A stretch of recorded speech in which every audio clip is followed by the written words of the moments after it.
Hello everyone, good morning, welcome back to my new blog. তো গাড়ি সকাল সকাল মা রান্না করে ফেলেছে, আর রান্না করে এখানে ভাতটা বেড়ে নিচ্ছে। আর ভাতটা বেড়ে নেওয়ার পর আর এদিকে কুণালরা তো চা খাওয়ার জন্য রেডি হচ্ছে। এই দেখুন সকালে কত রোদ্দুর বেরিয়েছে, আর গরমেতে খুব তাড়াতাড়ি রোদ্দুর বেরিয়েও যাচ্ছে। আর এদিকে মৃণালরা চা আর মুড়ি খেতে শুরু করে দিয়েছে। তো কয়েকদিন ধরে বেশ গরম পড়েছে, আর গরমেতে একদম হাওয়া ফাওয়া কিছু দিচ্ছে না, ওয়েদারটা খুবই গরম, আর যেন মনে হচ্ছে লু ছাড়ছে। আর কুণাল তো ওইদিকে দেখুন পুজো মানে বিয়ে করছে, সেবা দিচ্ছে ঠাকুরকালে। মৃণালের তো গরমে একটু সর্দি টাইপের হয়ে গেছে, ওর মা মুছে দিচ্ছে। আর এসে গেল মৃণাল চা খেতে, তো আমিও চলে এলাম সাথে সাথে ওদের সাথে চা খেতে। আর এদিকে তো নতুন ক্যালেন্ডার একটা দিয়ে এসছে, তো ক্যালেন্ডারটা আমি দেখতে যাচ্ছি যে কবে কি পুজো আছে। তো ওদিকে আবার এসে গেছে সবজিওয়ালা, তো সবজিওয়ালার কাছে যাব বলে দেখি যে কী কী সবজি এসেছে। তো যাচ্ছি রাস্তা দিয়ে আমাদের বাড়ির সামনেই, তো এই দেখুন যাচ্ছি। আর সবজি কি কি বিক্রি করছে, সব কাকিমারা সব সবজি নিতে চলে এসেছে। এই দেখুন সব কাকিমারা সব সবজি নিতে চলে এসেছে, আর আমিও চলে এলাম কি কি সবজি এসেছে দেখার জন্য। তো এই দেখুন এখানে বিক্রি করছিল তো কাঁচকলা, ঝিঙে, তো সবাই তো ঝোলের জন্য সবজি নিচ্ছিল। আর এখানে বিক্রি হচ্ছিল তরমুজ, তো এঁচড় কেঁচড় পড়ে যাচ্ছে, টমেটো তরমুজটা কেটে দিচ্ছে।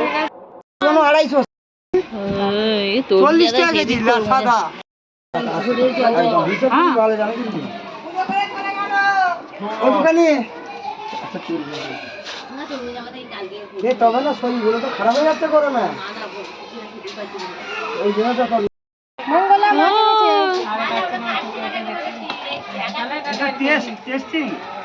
টেস্টিং করছে, টেস্টিং। দেখে তারপরে করে দেখে না একবার খালি তরমুজ টেস্টিংই হচ্ছে।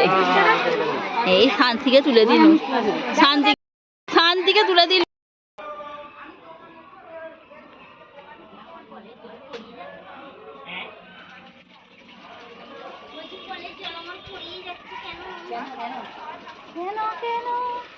আমার বেলাও শুকিয়েছে কাকিমা, ও শুকুয়ে না, শুকু তুলে ফেলো, কালো শাড়িটা তুলে ফেলো, কোথায় যাবে সব আলা আর দুটোরি আছে মানে দড়ি দিয়ে দাও, ছাড়া দিয়ে তোরা পাকা তেলে হবে।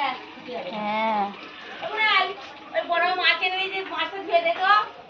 এমনি খালি ধুয়ে নি না,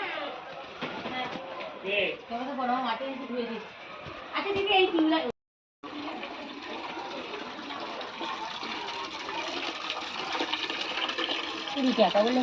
ভালোই আছে গো মোরলা মাছগুলো।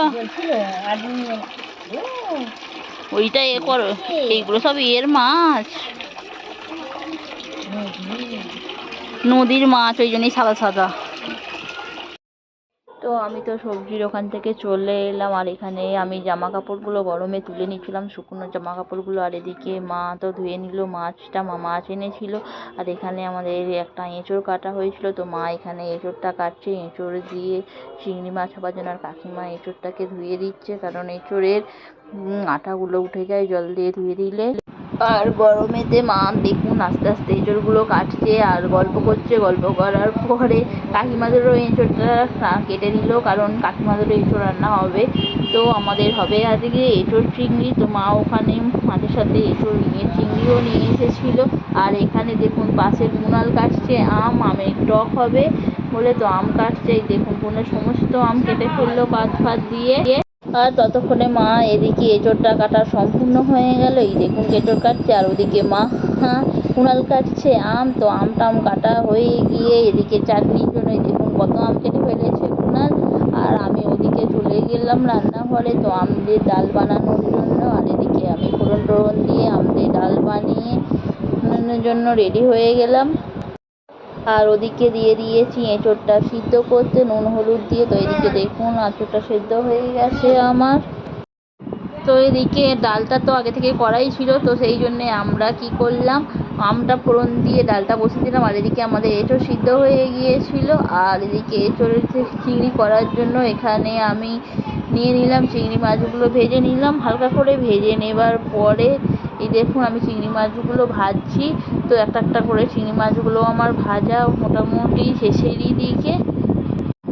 তো চিংড়িগুলো একটু ভালোভাবে উল্টে পাল্টে ভেজে নিলাম, আর ভেজে নেবার পরে আমি চিংড়ি মাছগুলো ওদিকে আমার হচ্ছিল আলু সিদ্ধ এঁচোড়ের জন্য, আর এদিকে চিংড়ি মাছগুলো হয়ে যাওয়ার পরে আমি নিয়ে নিলাম তুলে।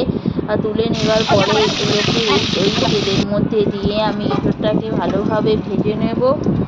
তো দেখুন আমি চিংড়ি মাছগুলো তুলে ফেলেছি আর অলরেডি দিয়ে এখানে তেলগুলো তো দিয়ে তেলের মধ্যে করে নিলাম, তারপর মশলা দিয়ে বানানো হবে তো এই চিংড়ি বানানোর জন্য আমি দিয়ে দিলাম পেঁয়াজ। তো পেঁয়াজটাকে ভালোভাবে দিয়ে দিল। ওদিকে মাছ মশলা বাটছিল, তো মশলা বাটা হয়ে গেছে আর মশলাটা দিয়ে দেওয়া হলো। তো এদিকে মশলাটা বাটা হয়ে গেল, আর এদিকে আমি পেঁয়াজগুলো ভেজে সাথে সাথে দিয়ে দিলাম টমেটো। আর টমেটোগুলো দেওয়া হয়ে যাওয়ার পর এখানে ছিল ভাজা এঁচোড়গুলো, তো ভাজা এঁচোড়গুলো দিয়ে দিলাম। দিয়ে এখানে মশলার সাথে ভালোভাবে কষিয়ে নিলাম, আর কষিয়ে নিয়ে দেখুন আমার মোটামুটি কষাটা হয়ে গেছে, যাতে মশলাটা যাতে না গন্ধ ছাড়ে। আর এই ঢেলে দিলাম একটু জল, আর এদিকে তারপরেই দিয়ে দিলাম এঁচোড়গুলো, সাথে দিয়ে দিলাম একটু ধনেপাতা। তো মোটামুটি আমার এঁচোড় রান্না রেডি হয়ে গেছে। আর সাথে ছিল আজকে মাছের ডিম, তো মাছের ডিমের এখানে ঝাল বানিয়ে নিলাম। তো দেখতেই পাচ্ছেন এখানে মাছের ডিমের ঝাল, আর একটু ছিল মাছ। তো মাছটাও আমার বানানো হয়ে গেল। তো যেহেতু গরম পড়েছিল মাছের ডিমটা একটু টক টক বানিয়েছিলাম, একটু বেশি করে টমেটো দিয়েছিলাম। তো এদিকে মাছের ডিমের ঝাল আমার পুরো রেডি হয়ে গেছে, তো ডিমে নিয়ে নেবো।